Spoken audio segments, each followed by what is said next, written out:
Hello दोस्तों, आज का हमारा टॉपिक का शीर्षक है क्लासिफिकेशन ऑफ गॉड्स इन वैदिक पीरियड इन एंशिएंट इंडिया।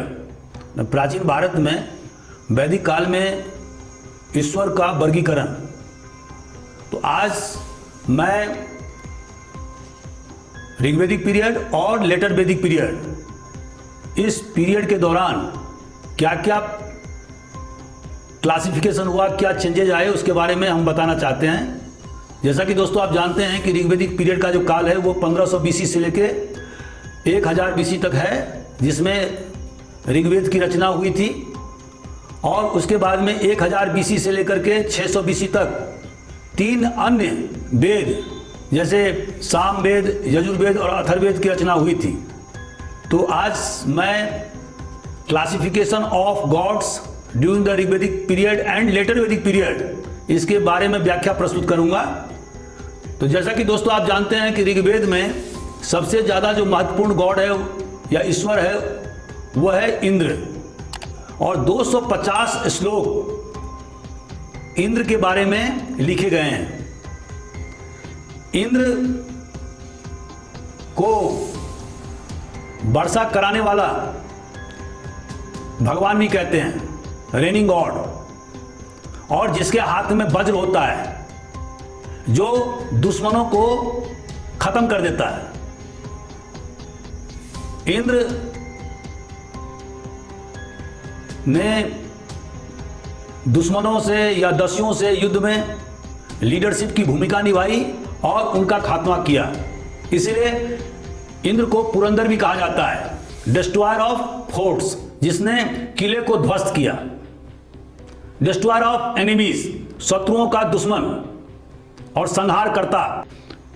दूसरा जो महत्वपूर्ण गॉड है वह है अग्नि। ईरान की तरह ही हमारे देश भारत में भी वैदिक काल में अग्नि का इंद्र के बाद में सबसे महत्वपूर्ण स्थान था। और ऋग्वैदिक पीरियड में 200 ऋचाएं अग्नि के लिए लिखे गए हैं। जैसा कि आप जानते हैं कि अग्नि का आज भी और उस जमाने में बहुत महत्वपूर्ण स्थान था। जंगल को जलाने में, साफ करने में आग की जबरदस्त भूमिका होती है, पहले भी रही है। और इसके अलावा भोजन पकाने में, तो बहुत सारे काम में अग्नि का बहुत महत्वपूर्ण स्थान था। और इसके अलावा यज्ञ में जो भी सामान डाले जाते थे, ऐसा विश्वास किया जाता था कि अग्नि एक मध्यस्थ की भूमिका निभाता है, जिसमें यज्ञ में जो भी आहुति दी जाती है वो धुआं के रूप में परिवर्तित होकर के ईश्वर को प्राप्त होता है। तो जो भी ऑब्लेशंस यज्ञ में या पूर्णाहुति दी जाती थी वह धुएं के रूप में ईश्वर को प्राप्ति होती थी। तो इस तरह से अग्नि की भूमिका एक मध्यस्थ की भूमिका थी। तीसरा जो इंपॉर्टेंट जो गॉड था वो था वरुण, मतलब जल देवता। और यह कहा जाता था कि जो संसार में जो भी घटना घटित होती है वो वरुण की इच्छा पर निर्भर होती है।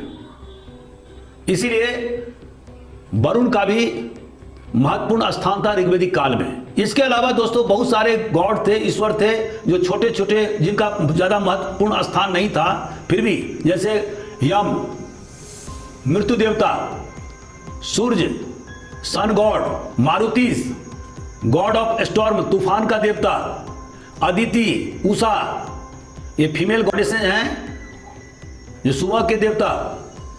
इसी तरह से पुषण जो कैटल गॉड जिसे कहा जाता था, पशु देवता, पशु का संरक्षक, आयुष, father of heaven. Vishnu Rigvedic period में विष्णु का उल्लेख आया है, लेकिन वो एक माइनर गॉड थे, उनका ज्यादा महत्वपूर्ण स्थान नहीं था। वायु मतलब विंड गॉड। इसके अलावा बहुत सारे गॉड थे, जैसे कि पृथ्वी, गॉडेस ऑफ अर्थ, अरण्ययानी मतलब गॉडेस ऑफ फॉरेस्ट। दोस्तों ऋग्वैदिक पीरियड में प्रार्थना के माध्यम से ईश्वर को पूजा अर्चना की जाती थी, और इस पीरियड में सैक्रिफाइसेस मतलब यज्ञ का ज्यादा महत्वपूर्ण स्थान नहीं था। प्रार्थना दोनों प्रकार की हो सकती थी, वैयक्तिक माने इंडिविजुअल और कलेक्टिव माने सामूहिक। मंत्र का ज्यादा विशेष महत्व नहीं था। मैजिकल पावर ऑफ वर्ड जो बाद में इसका महत्व आया, उसका इतना ज्यादा महत्व ऋग्वेदिक पीरियड में नहीं था। ऋग्वेद के समय में लोग प्रकृति की पूजा करते थे। उन्हें यह समझ में नहीं आता था कि वर्षा कैसे होती है, तूफान कैसे पैदा होता है, जंगल में एकाएक वाइल्ड फायर कैसे हो जाती है। तो इस कारण से इनको पूजने का काम करते थे। ऋग्वेद पीरियड में कोई टेंपल नहीं था, कोई मंदिर नहीं था, कोई मूर्ति पूजा नहीं होती थी और लोग पूजा पाठ आध्यात्मिक सुख के लिए नहीं करते थे और ना ही दुख को दूर करने के लिए करते थे, बल्कि उनकी एकमात्र इच्छा होती थी उनकी संतान खुश रहें, वो स्वस्थ रहें, उनकी संतान सुखी रहें, उनके कैटल माने पशु स्वस्थ रहें, वह भी स्वस्थ रहें और उन्हें बच्चे के सुख की प्राप्ति हो। तो इस तरह से ऋग्वेदिक पीरियड के लोग स्वास्थ्य के लिए, धन के लिए, भोजन के लिए, कैटल के स्वास्थ्य के लिए माने अपने पशुओं की सुरक्षा के लिए और अपने संतान की सुख के लिए पूजा पाठ करते थे। दोस्तों, लेटर वैदिक पीरियड में अर्थात अन्य 3 वेद जो 1000 बीसी से 600 बीसी के बीच में रचना की गई थी, उस पीरियड में धार्मिक स्थिति में क्या बदलाव आया? पहला, इंद्र और अग्नि का स्थान कमजोर पड़ गया। इसके बदले में प्रजापति मतलब ब्रह्मा और इनके बारे में बताया गया कि यह पूरे संसार के रचनाकार हैं, क्रिएटर ऑफ द वर्ल्ड। और दूसरा रुद्र जो डिस्ट्रॉयर ऑफ द वर्ल्ड, संहार करता। और तीसरा Vishnu preserver of the world माने संसार के संरक्षण करता। अर्थात 3 महत्वपूर्ण देवता लेटर वैदिक पीरियड में सामने आए और वह थे प्रजापति जिसे ब्रह्मा भी कहा जाता है, रुद्र जिसे बाद में महेश कहा जाने लगा, और विष्णु। इनका स्थान सर्वोच्च हो गया और इंद्र और अग्नि का स्थान तुलनात्मक ढंग से कमजोर पड़ गया। दोस्तों, इस पीरियड में यज्ञ का ज्यादा महत्वपूर्ण स्थान हो गया और पुरोहितों ने मैजिकल फॉर्मूला, मंत्रों का आविष्कार किया। सैक्रिफाइस भी 3 प्रकार के थे, जैसे कि वाजपेयी,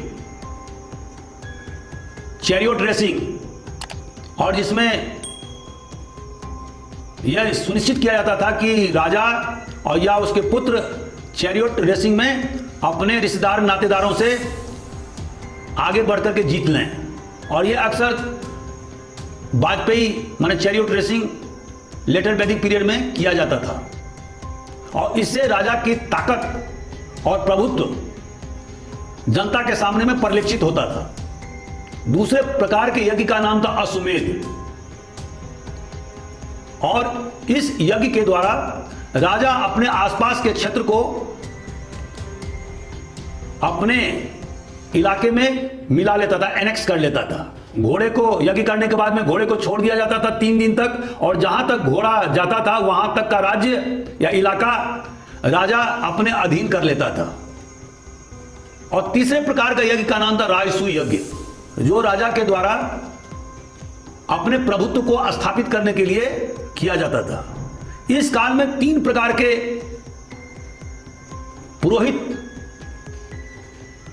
सामने आते हैं, जैसे कि ऋग्वेद ऋचाओं का जो गायन करते थे उसको होत्री कहा जाता था। ऐसे पुरोहित जो यजुर्वेद का गायन करते थे उसे अध्वर्यु कहते थे, और तीसरा वो पुरोहित जो सामवेद का गायन करते थे उन्हें उद्गात्री कहा जाता था।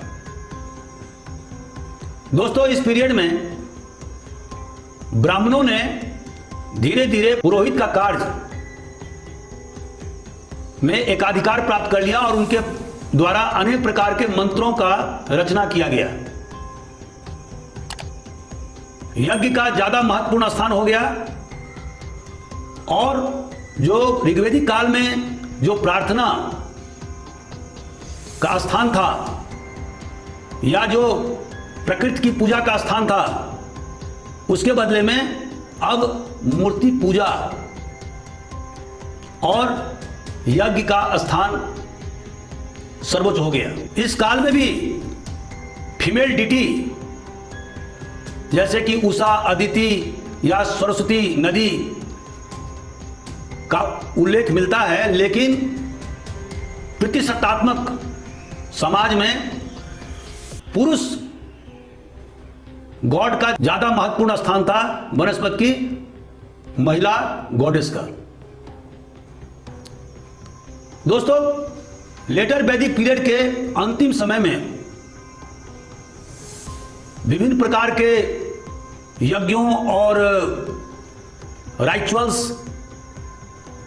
रीति रिवाजों के खिलाफ पांचाल और विदेह में विरोध होना शुरू हो गया। और इस पीरियड में हम देखते हैं कि बहुत सारे उपनिषद की रचना हुई, और इन उपनिषदों में ब्राह्मणों के आधिपत्य और विभिन्न प्रकार के राइचुअल्स, रीति रिवाजों के खिलाफ आवाज उठाए गए हैं। और उपनिषद में ब्रह्म और आत्मा के संबंधों के बारे में व्याख्या प्रस्तुत की गई है, जिसमें ब्रह्म को सर्वशक्तिमान बताया गया है और आत्मा